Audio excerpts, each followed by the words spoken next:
Hello everybody, welcome to episode 191 of Show Fever. Today we'll be going over the Land of Waves arc in Naruto. So this is a rerun for me because I've already watched the entire Naruto anime. I'm all the way caught up to Two Blue Vortex. So I just really was going back through it since I recently got the full box collection of the original Naruto manga. So I was like, you know what, let's go back through it and read it all. So starting off with the Land of Waves arc. Land of Waves arc is genuinely one of my favorite arcs in all of Naruto because it's the perfect starting point. It perfectly sets up everything that comes afterwards. But yeah, so we get introduced to chapter 1 to our main character, Naruto Uzumaki. And we see as he is a little bit of a troublemaker and he starts going about, and ultimately we start learning about the world of ninja a little bit. We learn about kind of like the system. We don't actually learn this in the first chapter, but we learn that the system setup is like we have Genin, Chunin, Jonin, Hokage, or Akage, because there are multiple Kages, like you got the Mizukage, Kazekage, stuff like that. But yeah, so we learn about the system. We also learn, well, in this general beginning area, we learn about chakra. Chakra is a, I guess, power system which combines both spiritual and physical energy to produce ninjutsu. And yeah, so in this first chapter, we see as Naruto ultimately tries to graduate from the ninja academy, but he's ultimately unable to because he's unable to produce a doppelganger of himself effectively. And with this, we see as his kind of like father figure in a way, Iruka does end up failing him, and we see he's kind of hard on him. But then we see as the fellow observer of this graduation test, Mizuki is kind of been like coddling Naruto a bit, and ultimately we see afterwards that he ends up kind of suggesting to Naruto that the third Hokage, he's got this scroll that can possibly help people become a Genin. So we see as Naruto goes in, robs Hiruzen, or the third Hokage, of his scroll, and then he goes out into the forest and he starts researching all that. And he starts practicing everything, and everyone starts freaking out. They're planning on killing Naruto because he stole this, like because that's how much everyone hates him. Because the reason why Naruto is hated so much is that within him was sealed the nine-tailed fox, or the massive fox demon by the name of Kurama. And so everyone is frightful of him because the nine-tailed beast attempted to destroy the entirety of Konoha prior, I believe 12 years prior at this point. But yeah, so we see this.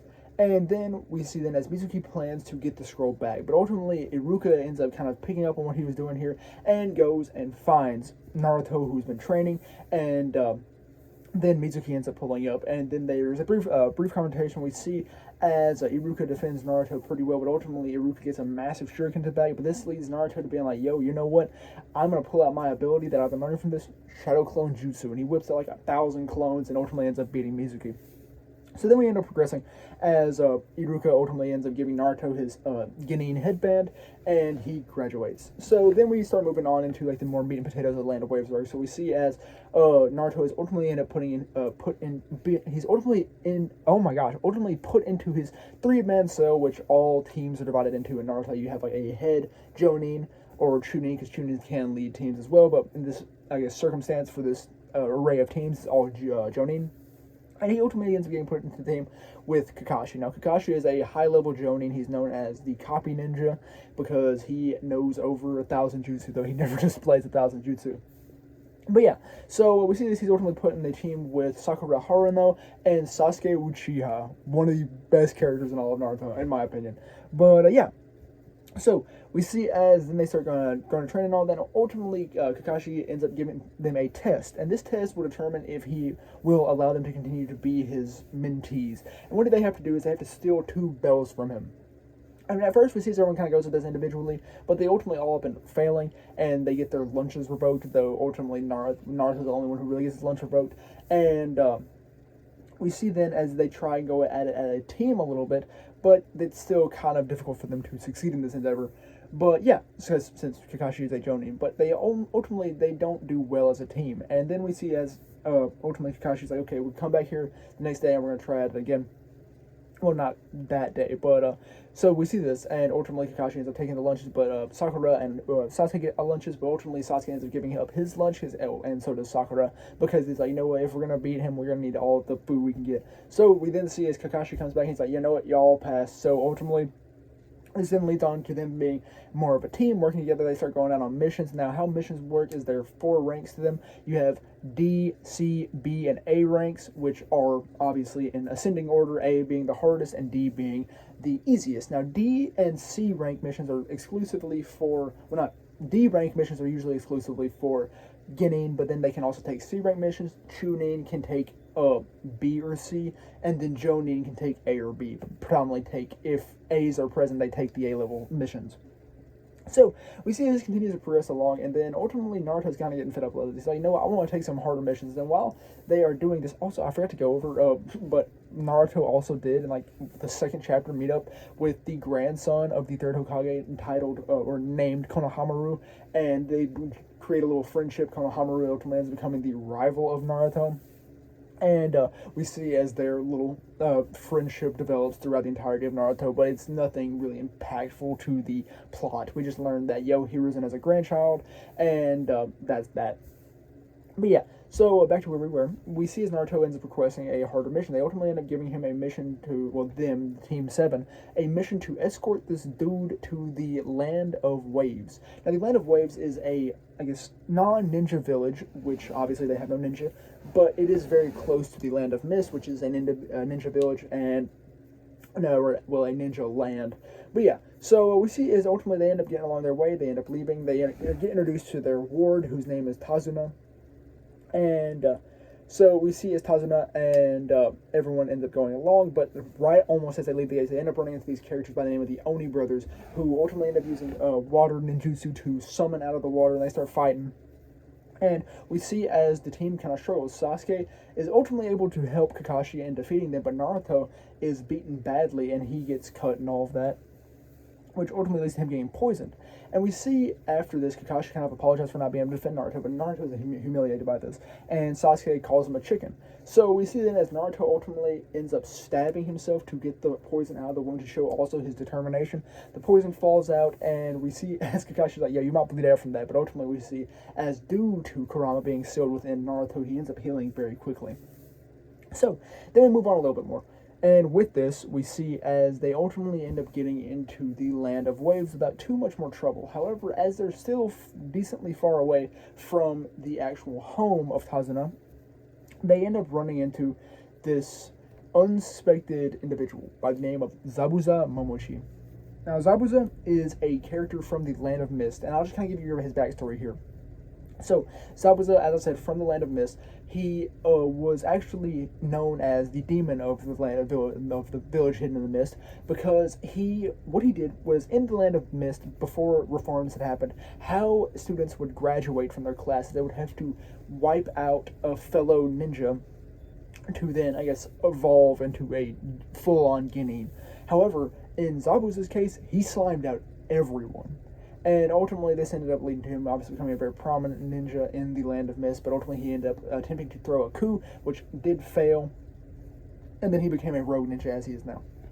So we see as ultimately Naruto and Sasuke try and do some stuff up on Zabuza, but they failed drastically. So Kakashi has to come out, and he starts fighting Zabuza. And everything's going pretty equal until Zabuza is able to seal Kakashi in like this water prison jutsu. And so then we see it's time for Sasuke and Naruto to jump up, and they actually strategize together. They show teamwork, and it works flawlessly for them essentially. So we see as what ends up happening is Sasuke ends up pulling out this like big spinning shuriken, and with this we see as Naruto changes himself through substitution or transformation jutsu into this shuriken, and we see as Sasuke ends up throwing one of them, and obviously Zabuza's kind of turned off by not turned off, but like he dodges it, and he's like, oh, he dismisses it. But then we see his Sasuke in fact threw two, and his other one ends up wrapping around as in fact Naruto. And we see as Naruto throws a kunai at Zabuza, which is able to break his concentration, which then allows Kakashi to get out of this jail. So we then see as Sasuke pulls out literally the coolest power-up in, not Sasuke, but Kakashi ends up pulling out one of the literally coolest power-ups in all of Shonen, the Sharingan. We see as he ends up removing his headband from his eye, ends up activating his Sharingan, and he starts to copy all of Zabuza's moves, and this ultimately ends up leading to Zabuza being defeated by his own jutsu, but ultimately that is not what kills him. We in fact see that this mysterious individual lurks up in the trees, throws two acupuncture needles through Zabuza's neck, and kills him. And ultimately this character ends up taking off his body and all of that, and then Team 7 goes off with Tazuna to their village to recover. Now, I'll kind of discuss the Sharingan here briefly. So how the Sharingan works is it allows an individual to copy another one's jutsu. and it's not very good at copying taijutsu because it is just unable to copy it, since when with taijutsu you need power, and if you don't have the power to copy taijutsu, then it's not really effective copy. It can also allow for preconception, which allows you to see your enemy's moves before they happen, and it also is effective at genjutsu, which is essentially hallucination, trance-like states and all that. So we see then they end up going to Tazuna's home, where we get introduced to Inari and Tsunami being his daughter, Inari being his young grandson. And in this time, we end up learning that Inari, in fact, had a father beforehand, and his name was Kaiza. He was kind of like his stepfather in a way, and he ultimately ended up dying due to this new shadow ruler who came over the land they live in. And this shadow ruler is by the name of Gato. Now, we've get to see Gato a bit previously because we saw as he was the one who, in fact, employed Zabuza, and the person who ended up saving Zabuza, actually, whose name is Haku. And so we learn that he is, in fact, trying to stop this bridge from happening because it will affect his money making, because he is the richest man in the world. And we did learn this prior from Tazuna, because he told Kakashi after Kakashi realized, this mission is very far higher level than you're paying us for. And so that kind of played out there. But yeah, so we learned that Kaiza, Inari's stepfather, was killed because he was seen as a hero of the village, and this led to Gato killing him to, make more of an oppressive rule over their village. And so we see it here as the team still has a bit of a recovery period. However, Kakashi still has training for him. So what he ends up doing is he ultimately goes and shows them how to, better, correct their chakra control. And we see that, in fact, Sakura has very high chakra control, and she's able to climb up the tree that he gets tasked him with very easily. But Sasuke and Naruto are having a bit more trouble with it. And we see as they go competing with each other, trying at it, and ultimately they do end up getting it down. And this time we then see as the refractory period comes to rest, and we also see Kakashi ends up having a speak with Inari after Inari kind of lashed out at Naruto at one point to explain to him, Naruto has no family. He's very like you, and he can probably understand your situation almost as well as you can. So with that, we then see as the events continue to play out. So after everyone's healed up, we see as Kakashi, Sakura, and Sasuke end up going out with Tazuna to help defend him on the bridge, and we see as Naruto's kind of left behind because he's a little bit tired from his training, and so he's tucked out and he's sleeping, and we then see as he heads off. However, Gato and his men prepare to attack on this day.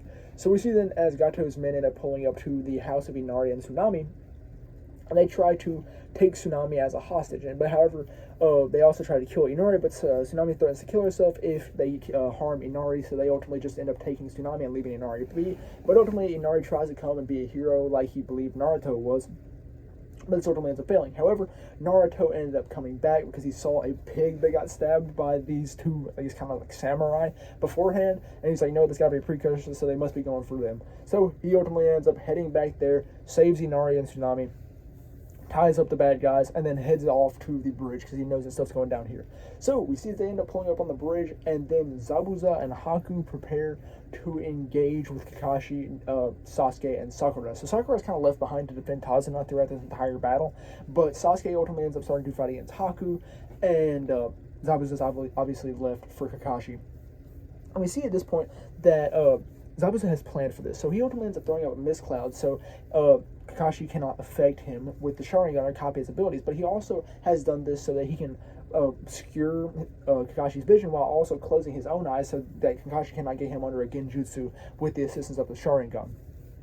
So we see this plays out, and ultimately Kakashi is having a bit of trouble. And we also see that Sasuke is in fact having a bit of trouble with Haku because Haku has brought out this ice mirror magic essentially, but it's obviously jutsu, and this is also known as a Keke Genkai. Now, this type of magic, or not magic, I keep calling it magic because I've got Black Clover on the mind, but this type of jutsu is a generational jutsu just like the Sharingan, which is passed down from generation to generation. We learned that, in fact, we actually get Haku's backstory here, and we learned that Haku was oppressed as a child, and his mother was killed, and his father attempted to kill him because of this Keke Genkai, because in times of peace, Keke Genkai are seen as dangerous and harmful to the peace, so those who have them are targeted. But we see as Haku was actually unable to kill his father and then heads out. But then ultimately Zabuza ends up finding him, adopting him, and getting Haku to assist him in his rogue ninja, I guess, outings, and also to be kind of a companion. But Zabuza really doesn't see Haku as a companion, he sees him as a weapon. At least that's what he declares. And so we see as then Naruto ends up pulling up. He tries to help Sasuke, but they ultimately end up failing. But with this, we then see as Sasuke activates his Sharingan to help solve this problem. And with this, what is kind of on the manga is so how Sharingan works is there are tomoe, which are little comma marks within the Sharingan, like around the iris. And the maximum you can have is 3 tomoe. Well, I mean, unless you have like, what's it called? Rene Sharingan, that essentially allows the Tsukuyomi, the infinite Tsukuyomi. But yeah, so regularly they max out at 3. So we see here though, as Sasuke has uneven tomoe in his Sharingan, one of them has 1 and one of them has 2, which is very odd because we've like never seen that before. But yeah, so this here, actually, in the early series, I remember it made me think that Kakashi was an Uchiha, because the way his name was revealed to be Kakashi Hatake, because I was like, wait, hold up, he has Sharingan, therefore he must be an Uchiha. And that obviously turns out to not be the case, as we see far later on in the series. But yeah, he does get the Sharingan from an Uchiha, but he is not an Uchiha himself. So, with that, we see Sasuke ultimately ends up whipping out Sharingan, and he, in this doing so, he ends up saving Naruto from the attacks of Haku, but ultimately ends up getting fatally wounded himself. And so, with this, we then see as Naruto ultimately activates this very powerful ability, which is caused from the loosening of the seal on Kurama within him. This ultimately ends up allowing him to release some of Kurama's power, and he ends up going crazy on Haku, ultimately beating him down to the point where he kind of just gives up. And so we see as Haku gets to this point, and Naruto also is speaking with him at the time. He's using his talk no jutsu, and he's like, "You need to live for something else besides Zabuza," and all that crap.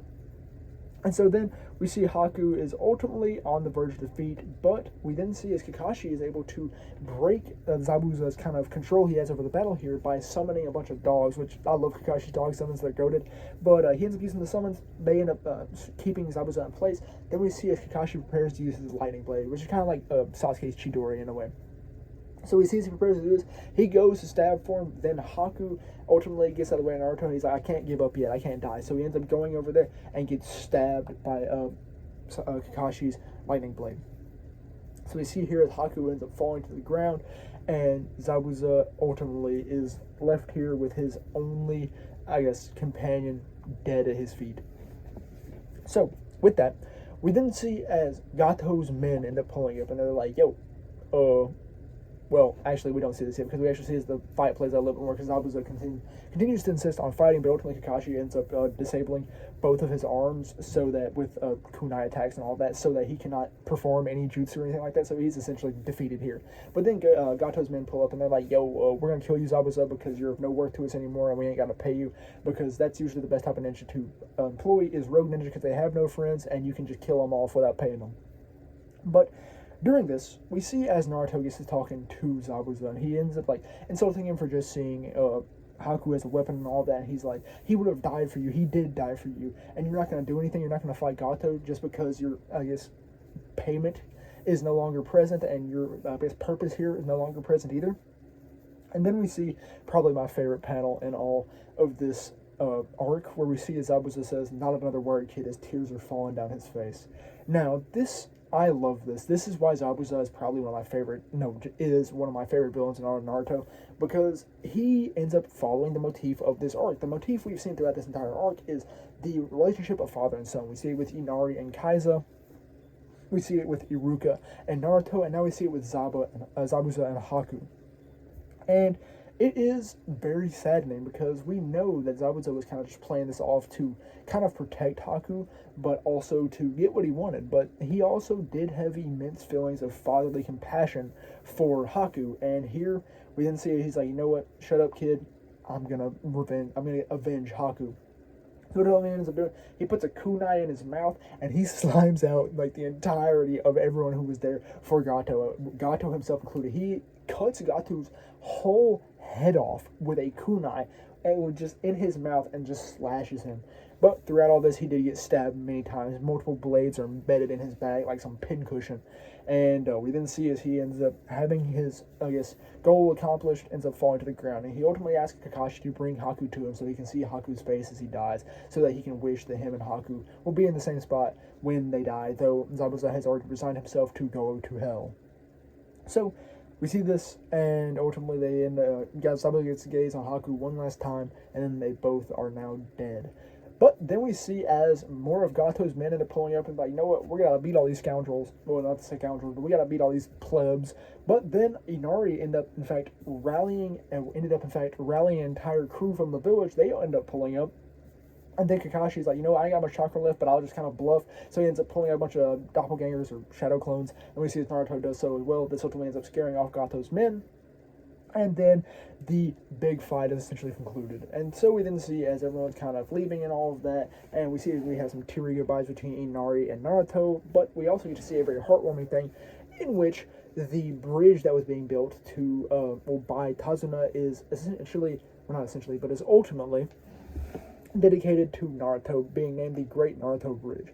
And that's kind of the end of the Land of Waves arc. Now, I love this arc so much. Like I said, Zabuza's one of my favorite villains in all of Naruto, and I cannot speak, I guess, into words how heart-wrenching that panel is when Zabuza says, not another word, kid, because, it's so beautiful to see as Zabuza but broke down because he lost the very thing, his one, I guess, piece of humanity in this world, which was Haku, his one companion.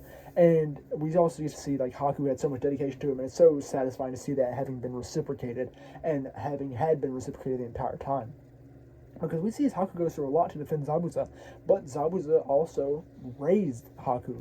So yeah, I just really love this arc. It is one of my favorite in all of Naruto. That just hands down. It's literally the best start off point because we get like indicators to so many other things. Okay, we get like the establishment of chakra. We get the establishment of the power system. We get the establishment of corruption within the ninja world, such darkness being under the surface through a very, I guess, kind of shining, glimmering light throughout it. We get the establishment of what are essentially child soldiers, because Haku was a child soldier, but certainly under Zabuza's tutelage, yes, but still a child soldier. And we get to see other things. We get to see how Kakashi mentions at one point while they're training, Team 7 is training in Konoha, that his best friend's name is on this grave, foreshadowing towards Obito. I know it probably wasn't at the time. It's probably like saying, crap, let me think of a point of Oda foreshadowing.